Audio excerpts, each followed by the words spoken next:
Estado es siempre inocente, querido. La culpa la tienen los gobiernos.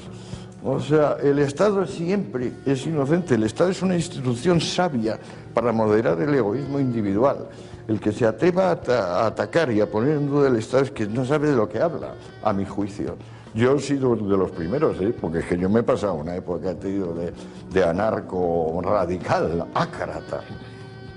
Yo de milagro no he sido un terrorista, pero de milagro.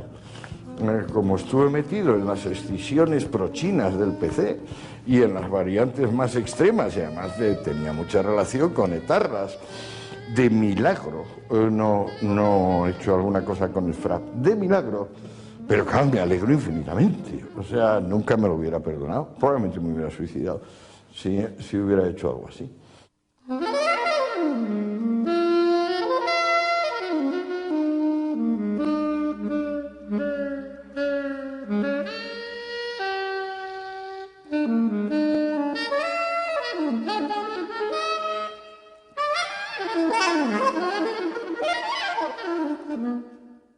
He encontrado en el comunismo el afán de seguridad contrapuesto al afán de libertad.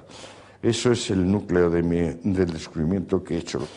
Digamos que en el corazón humano hay como la doble espiral del ADN, en el sentido de que se va copiando a sí mismo, igual que se va copiando el ADN, nosotros nos vamos copiando en una secuencia que, a partir de cada aumento de libertad, viene como un vértigo ante ese aumento de libertad y por tanto una conciencia de la seguridad, de la necesidad de la seguridad. Ese momento de la seguridad es el comunismo y el momento de la libertad es lo que podemos llamar capitalismo liberal o liberalismo en general. Norteamérica ha vuelto a dar una lección extraordinaria al mundo, no ya de democracia, sino de arrojo. O sea, si antes decíamos que el ADN hay una parte de libertad y otra parte de seguridad, es evidente que los americanos lideran la parte de libertad. O sea, porque es que si no elegían a Obama, elegían a la señora Clinton y tampoco habían tenido una presidenta. O sea, impresionante en ambos casos. Va a ser inevitable a través de Internet. Va a ser inevitable. O sea, la democracia directa llegará. Lo que pasa es que todavía la población es bastante bruta y a lo mejor se le ocurriría, por ejemplo, utilizar la democracia directa para decir que no se paguen impuestos. Porque, digamos, si hay algo que realmente hiere al ser humano como malformación de nacimiento, o sea, lo que tenemos de mal nacidos todos, empezando por mí, es una fascinación por el corto plazo. Es decir, el medio y el largo, bueno, lo apartamos siempre. Y claro, lo pagamos muy duramente. Individuos, sociedades, civilizaciones enteras lo pagan. Pero esa malformación de nacimiento va a ser muy difícil. De modo que si Internet todavía no ha producido democracia directa y en vez de tener que soportar las memeces de un gobernante u otro, la ciudadanía adopta el autogobierno, que, bueno, ya sabemos que por otra parte los gobernantes son nada más que los representantes del pueblo, ¿eh? Pero, igual que, por ejemplo, eso pasa como con la marihuana. O sea, la marihuana está de hecho despenalizada. A nadie le parece mal. O sea, se acabó la guerra contra la marihuana. ¿Por qué no se vende la marihuana en los estancos o en los supermercados? Por ejemplo, como sucede en Holanda. Pues porque son tan impresentables los de los partidos políticos que quieren ahora legalizar, impresentables en el sentido que son feuchos y parecen medio tontos, que si, digamos, esa causa la asumiese Antonio Banderas y Madonna, no habría ningún problema en sacarlo adelante.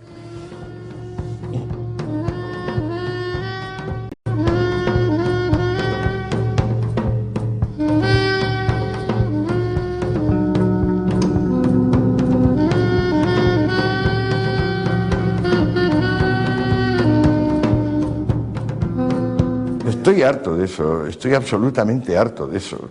O sea, y además es más, antes yo podía decir las cosas y ser franco en materia de drogas. Ahora, por ejemplo, no puedo publicitar mis costumbres farmacológicas porque serían causa de escándalo público. Estoy harto. Yo creo que mi obra es uno de los ejes que ha hecho que nuestro país sea el más libre del mundo en materia de drogas. Sin duda. No, eso no creo. No he empleado la palabra, el verbo creer para eso, ¿no? Eso es evidente. O sea, nosotros tenemos un consumo superior de drogas al que tiene ningún otro país del mundo. Y una variedad, y unos precios, y una cantidad de puntos de venta inigualables. O sea, y el que diga otra cosa miente. O sea, la guerra a las drogas no existe en nuestro país. Y yo creo que existió un poco, pero yo empecé a dar caña al final de los 80 y principios de los 90 y bastó. No porque mi discurso fuera especialmente lúcido, sino porque la sociedad en realidad no estaba por la tarea. Pues da igual, legalizada o no legalidad, hay una legalidad de facto en España. O sea, los únicos que están en las cárceles ahora son los correos. Que son muchos, por supuesto, porque un mercado tan enorme como el español, figúrate si necesita correos, pero esos son los únicos que están en la cárcel. La magistratura, los jueces, la mayoría de los jueces y la mayoría de los fiscales, están avergonzados ante la legislación que deben aplicar. Los sindicatos de policía, ya en mi tiempo, ya en los principios de los años 90, ya cuando iba yo a los programas de la tele, estaba con el secretario del Sindicato Unificado de Policía diciendo, Escotado tiene razón. La policía sostiene que hay que hacer lo que dice Escotado, pero y los magistrados también, el actual fiscal general, Conde Pumpido, el ministro portavoz Alonso, que son dos magistrados, estos dos han firmado conmigo un manifiesto en el año 93 pidiendo que se haga una nueva ley del medicamento y suprimiendo el artículo 344 del Código Penal por las buenas. O sea, porque el 344, que es un articulito que en tiempos de Franco tenía 3 líneas, ahora ocupa 9 páginas. Y se han acabado las letras, porque empezaron con A, B, C, D, ahora ya se han pasado a la Z y han tenido que hacer unos numeritos estos y. O sea, es completamente risible. O sea...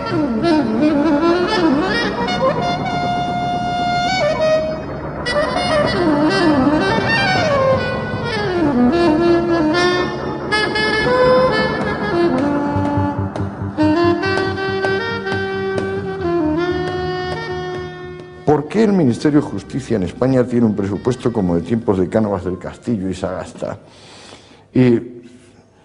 ¿Porque lo quiere el pueblo español? No.